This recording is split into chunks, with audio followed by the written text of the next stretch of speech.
Good morning and welcome to our English lesson today. I'm Madam Nyangesa. So in our lesson today we are going to talk about commonly confused words. And in our previous lesson I did correction of the exercise you did over the weekend. You just make sure that if you fail anything you do correction. While you collect the book on the weekend, make sure your correction comes first before you do the work that you will be given over the weekend. So we've talked about a lot of stuff. We've discussed many stuff, but in our lesson today we are going to talk about commonly confused words, which happens especially when you write your compositions. That's why I'm here to talk about this. You might find someone wants to, like, the meaning of the sentence. If you read the sentence and want to perceive it, the meaning should be here. Maybe the person should be using here for the meaning, listen to what you are told, or here. Instead of writing here for listening to what you are told, they write here for place.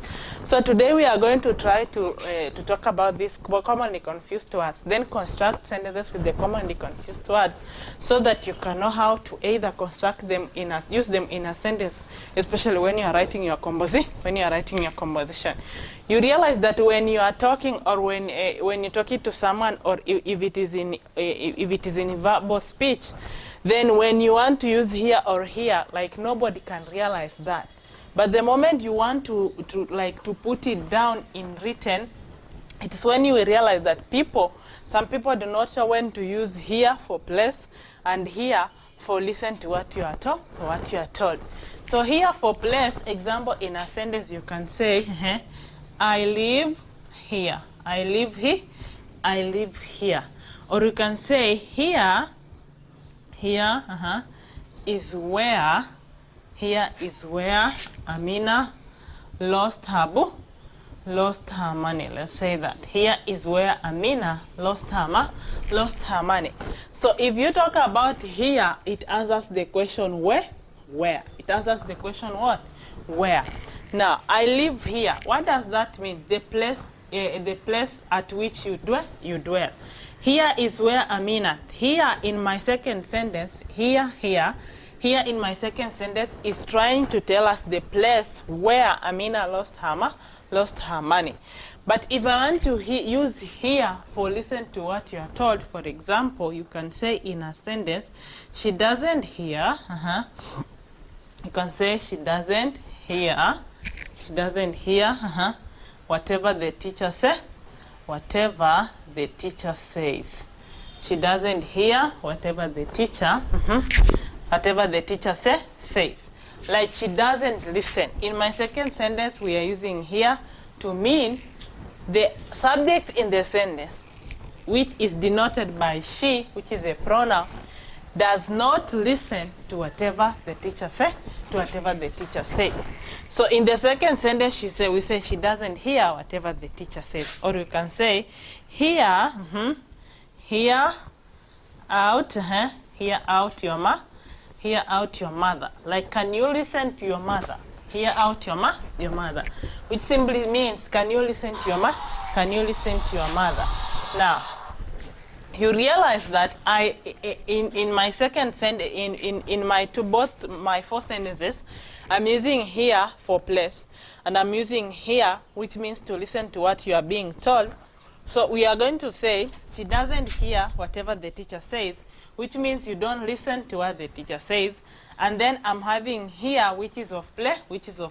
I live here, meaning the place where I dwell, my home or my house. Here is where Amina lost her money. The place where Amina lost her money. Like, if you want to use here for place, simply ask yourself the question where.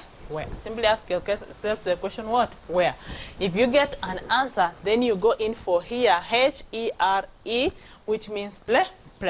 But if you want to denote, or if the meaning of your sentence should be somebody not listening to what you are told, or somebody not listening to what he or she is being told, then you go in for here, you go in for here, which is H-E-A-R, H-E-A-R. You realize that most of you, when you write this, when you write compositions, instead of writing here for place, you write here for listen to what you are told. And then there is this other category that is going to use here for place, here for listening to mean place, and here for place to mean to listen to what you are told. So we are going to go on and then come to our next word, our next mostly confused words, which most of you, I see this in your compositions, apart from some people writing here and then the past tense writing hard. We are going to have hard. We are going to have hard, then have head, we have that, and then we have hard, and then we have what? We have we have hard. Like we have 4 of them, and you realize that these 4 words mean different. They have different meaning. They have different meaning. Hard, hard, and then you have head, then hard, and then hard. Or it can simply be hard, hard, hard, hard. So hard, this one means it has 2 meanings: not easily broken, not easily broken. Or if it is for a job, then we can say it is a difficult task. Like you can say that job is hard. That job is hard. Or you can say whatever she gave me to do is hard, meaning it is difficult or it's a difficult task. Or you can say a rock is hard, which means it is not easy to break a rock. Hard, not easily broken, not easily broken. And then we can have this, which is the past tense, of has, singular, has which is singular, and have which is what? Which is have which is plural. Had. It is used to form the past perfect tense. It is used to form the past perfect tense. And then you can have had, which is what? The past tense of the word here, which I say means be able to listen to what you are told, or you being in a position to perceive sound. And then had is a collective noun. Had is a collective noun of, we can say cattle, we can say buffaloes, or we can also say elephants. Like it is a group of. Now, this is what is funny. When it comes to writing this, especially in composition, when somebody wants to say, I heard a loud bang on the door. I heard a loud bang on the door. So instead of saying I heard, which means to hear, most learners are going to say heard. Like which means not easily broken or difficult task. Now, you want to say had, which is the past tense. Instead of writing had, people go in for also the first one, the first had. And then a herd of cattle, people also go in for the first one. Or instead of somebody coming up for the past tense of the word here as had, so instead of writing hard, which is H-E-A-R-D, they are writing herd, which is a collective noun of cattle, buffaloes, or elephants. How are you going to use this in your sentence? For example, herd of one. Number 1, herd. You can say a rock. A rock is hard. Or you can say the task she was given. The task she was given. The task she was. The task she was given was hard. The task she was given was what? Was hard, which means difficult, not easy, like not easily tackled. So you can say hard. You can say a rock is difficult to. A rock is hard, like it's not easily broken. It's not easily broken. Now, head is the past tense of the word has, which is singular, and have, which is plural, used in the perfect tense. But had is used in the past perfect tense. Now, how can we use this in our sentence? Any moment you have the past perfect tense, you just make sure you have had plus a past participle. So, for example, I'm going to say, She had eaten supper. For example, she had eaten supper. She had eaten supper when I arrived. She had eaten supper when I. She had eaten supper when I arrived. When I arrived. So you have had plus eaten. So had plus a past participle forms what? The past perfect tense. The past perfect tense, which means an action that has been completed. An action that has been completed. So you say she had eaten supper when I arrived. When I arrived. Now we have had, which means the past tense of what? The past tense of he. The past tense of here. You say I had. I had a loud bang. I had a loud bang. I had a loud bang along the road. Along, I had a loud bang coming from the shop. Coming from, I had a loud bang coming from the shop. Coming from the shop. Like had, which is the past tense of hear. Be able to perceive sound. Be able to perceive sound. So you say had. I don't know. Most learners confuse this, especially this and this. People do not know when to use had, I had, especially in your compositions. And then you say, I had a loud bang on the door. And then people use this. This is wrong. This is wrong. This simply means not easily broken or a difficult task. And then you have had, which is the past tense of the word has, singular, and half plural. So at any moment you use had plus a past participle to form the past perfect tense. So I had a loud bang coming from the door. I had eaten supper when she arrived. For example, I say I had eaten. This is had plus eaten. This is had plus eaten. So I had eaten supper when she arrived. And then you have had, which is the past tense of the word he, which is the past tense of the word here. Have had, which is the past tense of the word here. So here and then her. Here present tense. Here is present tense, and then had is the past tense. Had is the past tense. You hear today, yesterday you had, the previous day you also have, you also had. So here had her. Had. And then you say, be able to perceive sound. Had, number 4. Had of number 4 is a group of buffalo. Now you can say, a herd of cattle. A herd of cattle. A herd of cattle was seen. A herd of cattle was seen grazing. A herd of cattle was seen grazing. A herd of cattle was seen grazing, like a group of cattle, So you can say, we said if it comes to collective nouns, they can either take singular or they can take a plural helping verb, depending on what you are insinuating in the sentence. Like, is it an individual action, or is it a group action? So you can say a herd of cattle was seen grazing, meaning a group of cows. A group of what? Cows. And then you can also have a herd of buffaloes or a herd of elephant. When it comes to this, just be in a position that you can differentiate them. Especially when it comes to herd of this herd of not easily broken, and then had the past tense of the word has and have, and then herd of past participle of the word he, here. Why am I insisting on herd?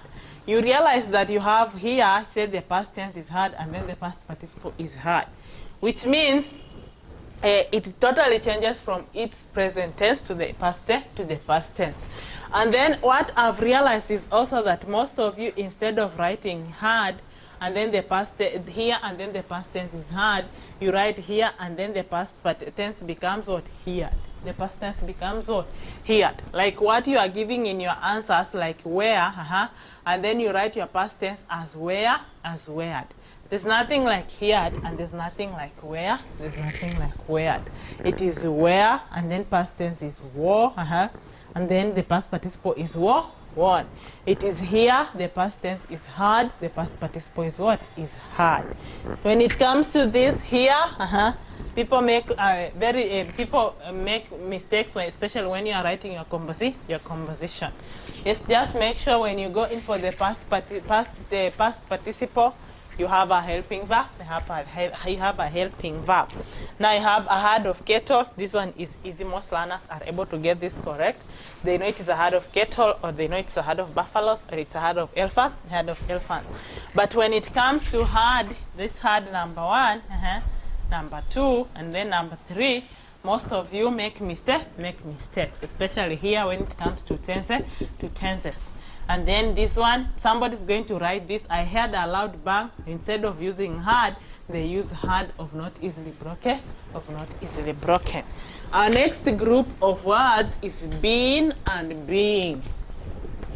So our next group of is most commonly confused words. Our next group of commonly confused words, we are going to have what? Being, and then we're having what? Being.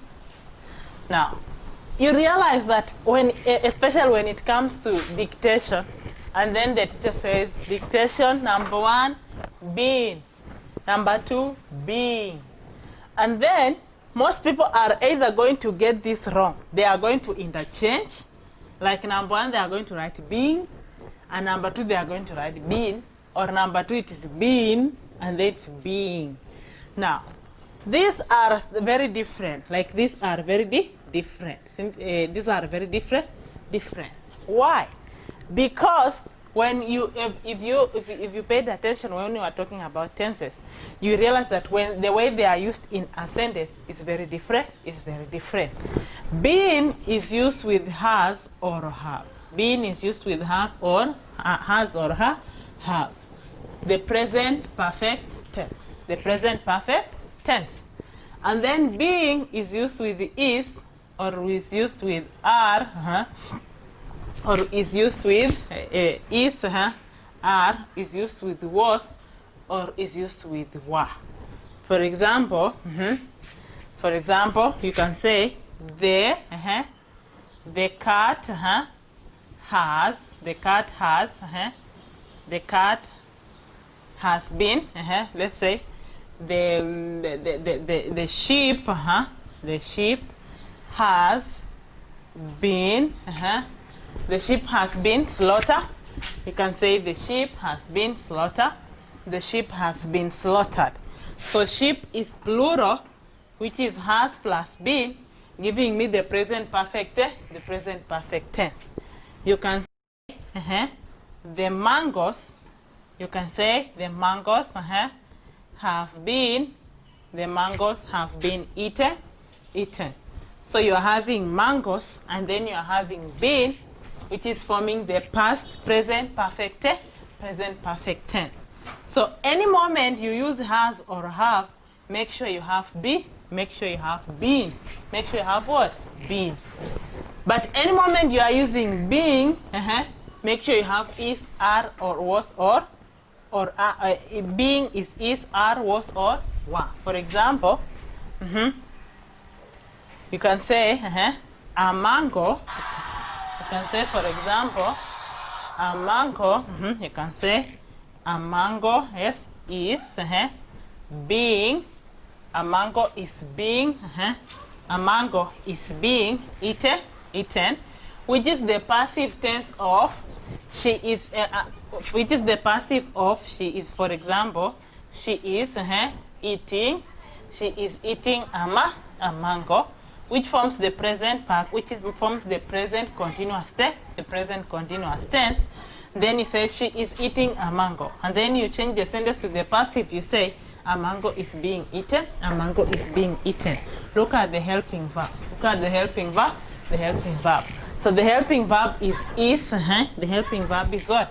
The helping verb is. A mango is being eaten. A mango is being eaten. Or you can say mangoes were being eaten. Mangoes were being eaten. Mangoes were being eaten if it is the past. If it is the past continuous tense. She was eating mangoes. Mangoes were being eaten. Mangoes were being eaten. So a mango is being eaten. You can say mangoes are being eaten. Mangoes are being eaten. You make sure that any moment you are using being, the helping verb is, are, was, or were. Is singular present. Are is singular present. Was is singular past, and were is plural past. And then you have been, which should be used with has or have to give us the perfect tense, the present perfect tense. The present what? The present perfect tense. So I'll give out this, I'll give out in your, over the weekend homework English assignment, I'll give you these words, and what you're supposed to do is you construct 2 sentences using each of the words that you've been given to show a difference in their meaning. Make sure, I've always kept saying, any moment you are given or any moment something is highlighted, you make sure you make notes so that you are in a position to refer any moment you are given an assignment to do. Like you can refer and see if whatever the answer you are giving is correct or is not correct, or it's not correct. But what happens if you don't make the notes? If you don't make notes, then you are given an assignment, you end up having wrong answers, not because you didn't know, but you simply did not take in instructions. Have a good day.